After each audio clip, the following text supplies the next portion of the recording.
Well, guys, we got a barrel and blade box, and I don't know what this month which one this is, because I got two at once.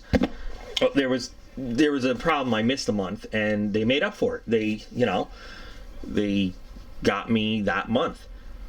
But the thing is, I don't know which box this is, so we're just going to open this one first, and we're going to see what we've got. So you will already know, because you'll see in the title of the video, which month this is. I don't know right now which month this is, but more on my dying frenzy.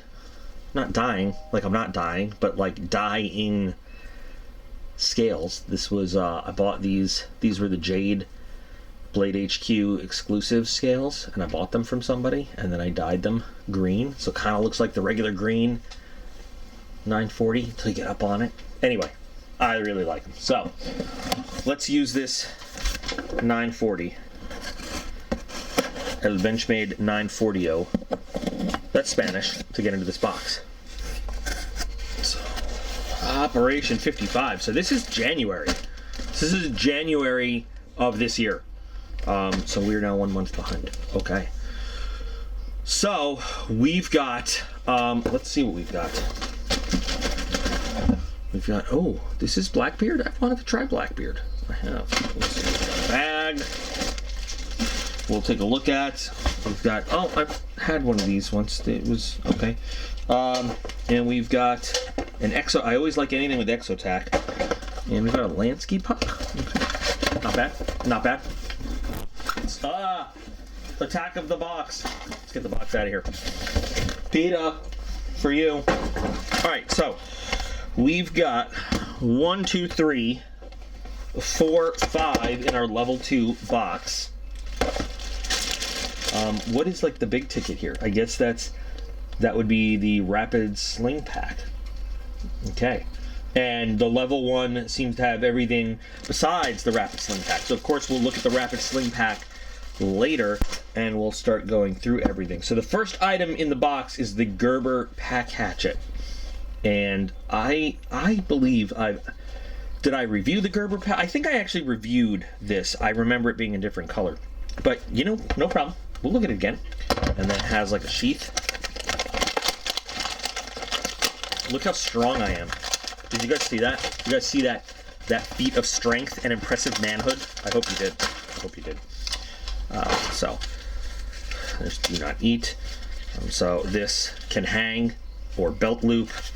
Very skinny belt loop. Well, not too skinny, but okay. And then let's put that in there. I don't know where that crappy British accent came from, but I apologize. And it's, you know, it holds it fairly secure. It wiggles around a little bit, but you know, you put it on all kinds of gear. Not quite Molly, but it'll do. As for the edge that comes on it, it's pretty good as hatchets go. It's a little more refined than a lot of hatchets, but remember, for those of you who aren't as experienced, you don't want a real. Is this already chipped, or is that just no? It's a little bit of a. I don't know. I don't know what that spot is. You don't want a really fine, sharp edge on a hatchet because it's likely to chip just based on the way that we use a hatchet. A hatchet doesn't get all of its cutting power directly from how sharp and fine the edge is. It gets a lot of it from the brute force. You need it just to a bevel good enough to help you split into the wood. So, you know, a lot of times we see some cheaper hatchets that are actually, you know, like hollow grind hatchets that come to this amazingly shaving sharp edge, which seems cool, but it's likely to chip that edge because of how little metal you have left on the edge. So this one is actually a nice balance between sharp and fine, but also leaving material on that edge to do some work with. Now this one isn't particularly heavy. It's a small hatchet. What I don't like is that you have this, so you got this plastic with rubber overmold over there, which is comfortable. We just had this discussion about rubber handles versus smooth handles. I don't mind a rubber overmold handle. Some folks say it's likely to cause blisters. I think that in an application like this, it does help you get a good grip. But what I don't like is I get it that it was designed with these. Do we call them choils or just grooves? This, because of the thinness of the metal stock and some of the edges on it, you can choke up to get fine control for, like, you know, some of the applications you might use a small pack hatchet like this for, but it's not nearly as comfortable as the main handle, and there are some hot spots that generate there. So it would just be nice if this wide, comfortable handle stretched all the way up and you could still have those finger grooves to get a really good hold on it for fine work. But whatever, it is what it is. It's not, for the price, what are they, 36? I know that I've gotten this for less than 36. I bought it at Target one day. It was in the 20s. Of course, all the prices on the card are MSRP. But it's not bad. There are better, there are much worse. Let's see, what do they, I'm trying to remember if they say what kind of steel it is.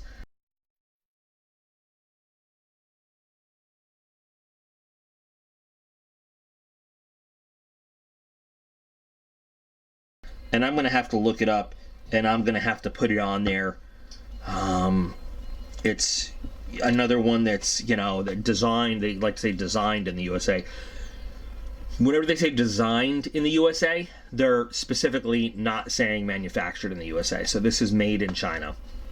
And again, it's not a full-on, you know, log splitting kind of thing. It's a small pack hatchet. Look how thin the blade stock is, but it has its uses. I will say this too, though. You know, I'm not going to pull any punches. It's only a step or two up from something like one of those little M-Tech ones. It's only the quality of the steel.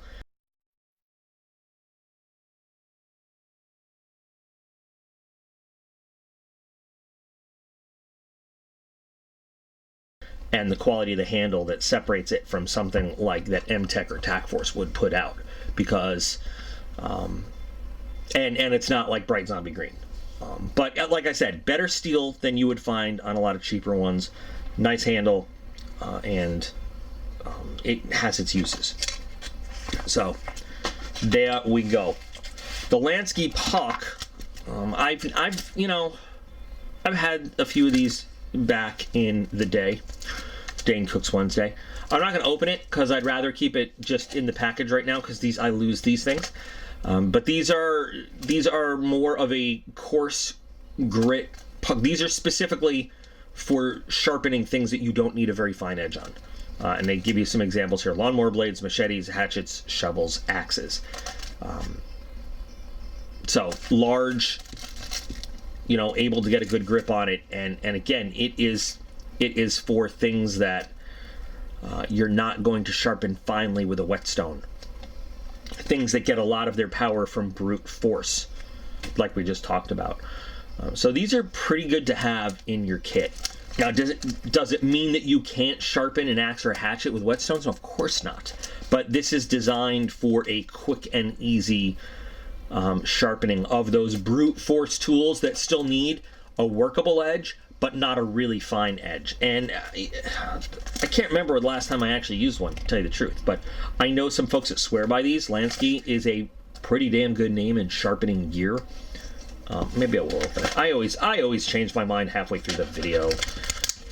You know what? And I changed my mind again. I saw this and I thought it might be easy. Oh, yeah.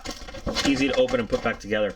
So you get a coarse grit and you get a fine grit. Something like this, large pores in the material, so lots of material taken off, but it also means a lot of material can get caught in there, in the stone. So definitely something you want to think about using wet with some kind of lubrication, some oil or something.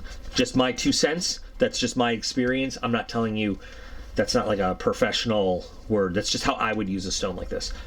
I'm sure you could use it dry too, but fairly, I mean, I say lightweight, it's got weight, but compared to a large bench stone or something that a lot of people would sharpen like a hatchet on, easy to throw in your pack and get on your way. Oh, look at that, pack hatchet, small pack stone. Okay, These things definitely are pretty useful to have around, though, especially in a shed or something like that.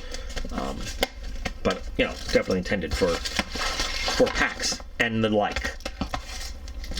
Next, we've got the Exotac Fire Sleeve with Bic lighter. Now, Exotac makes good stuff. I am usually singing the praises of Exotac. This is something I'm not so crazy about. Because I'm not so crazy about Bic lighters, to say the truth. And that's, again, we're just going by my opinion. Now, by the way, they say the Lansky puck is $11. Now we're up to 19. I know some outdoors folks that love Bic lighters because they are cheap, they are fairly reliable, and you can replace them, I mean, anywhere. Just about anywhere.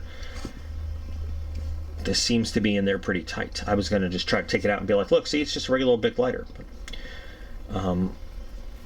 I don't see that this is an adjustable. I like the adjustable flame ones. What I don't like about Bic lighters is their new safety feature.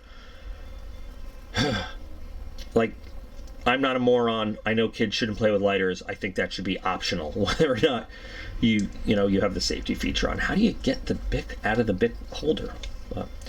There are some people that really do like these waterproof. This isn't even waterproof. There's a hole in it. Is there a hole in it? There's a hole in it. But, these are outdoors Bic holders. I don't know. A Bic is not my lighter of choice. However, because of their wide availability and their ease of replacement and stuff like that, a lot of people do like them. This is not something that I would particularly be thrilled about, especially for $19. It is a reliable fire source, and a Bic lighter will last you a long time.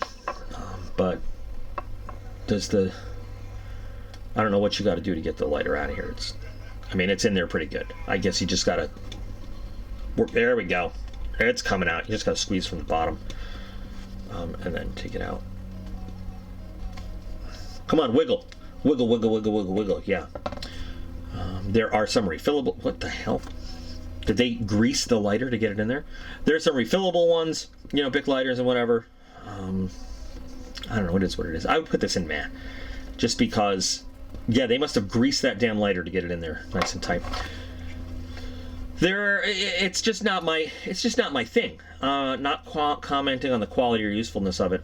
I'm not a Bic lighter type guy, but I cannot argue that having this in an emergency would be a good fire source. There it is. It is made in the USA though, so we got that going for us. Now, Blackbeard Fire Starter, I have wanted to try for a while, and I just never got into trying it, and I don't know why. And now that my buddy Jonathan is all in on his brand, that's kind of my go-to. I support American businesses, especially my buddies. But I'm willing to give this a shot just to see how it goes.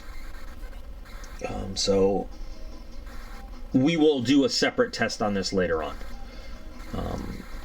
I'm glad I have a piece to try just to see.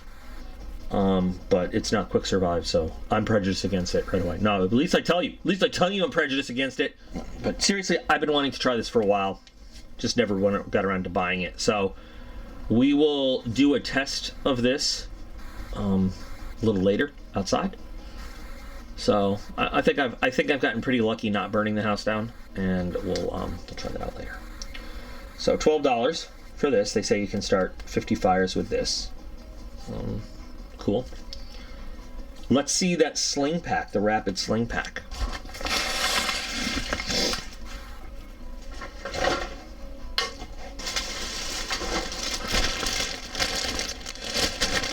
So it's a 511. 511 makes some decent gear. I think a lot of it is kind of overpriced sometimes. This has an MSRP of $70, but if it's good, worth it. Good pack is always worth its weight. You know what I mean? Let's see. This has a CCW ready. So should have a holster somewhere in here. So we start with some Pals webbing for Molly type stuff. Velcro strip. Put some Velcro stuff on it. Let's see, get an idea of how full it gets.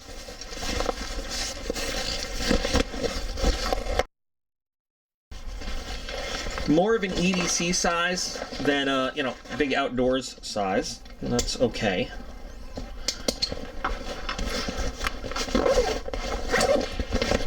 This reminds me of the Gray Man sling pack we got in Battle Box like 2 years ago or something, which I actually liked, which I wish I knew where it was right now. It actually very much reminds me of that. Although that one opened up, like fully opened up, unfolded. This one doesn't. Which would, why wouldn't it? I don't know, but it, you know, 2 zippers to access. I get it. You know why? Because this, if it's slung on, you can open one side and have access to everything. You've got one large mesh elastic pocket. You've got some zippered pockets. Well, one zipper, you know, it's got zippers on either side, but a mesh pocket you can access. And it's got some elastic keep-ems there.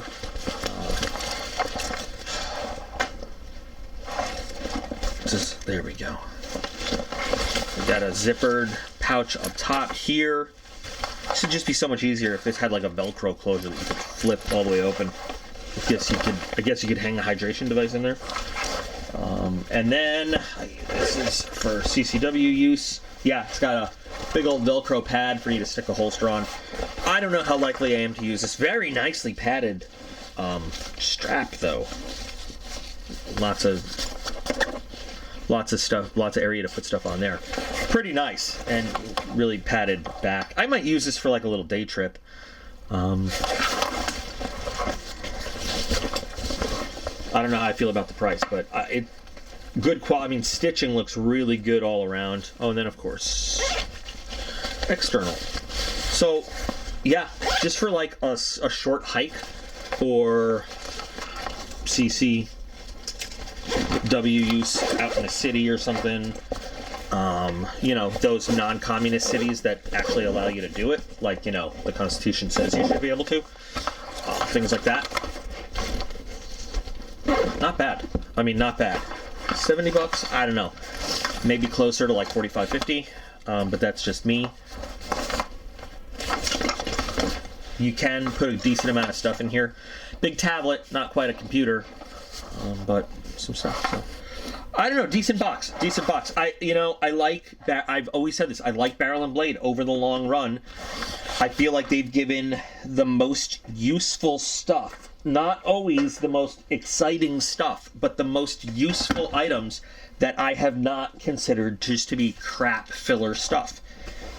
And, you know, now this, of course, I'm not saying everything out of the box is going to be a stunning winner. That's why I like Barrel and Blade. That's why I usually put a link and I'm like, hey guys, check out Barrel and Blade. People ask me, what box would you?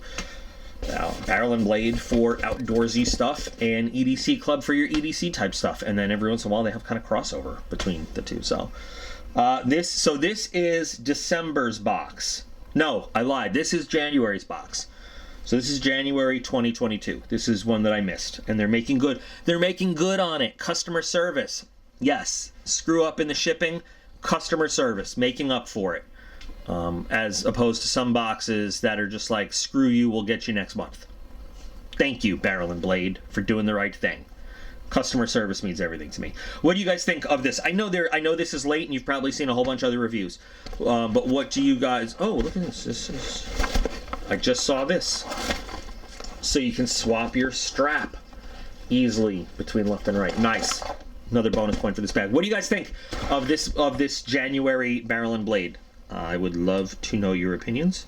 I kind of went through it a little bit quicker because, look, you guys have already seen these reviews up already, but I want to get my 2 cents in, and I know I've been asked, where is it? So here it is. So anyway, thanks guys for watching. You are all absolutely awesome. Oh, thanks for Barrel and Blade again for making it right. Good guys. And I appreciate every single one of you, and I will be back again real soon.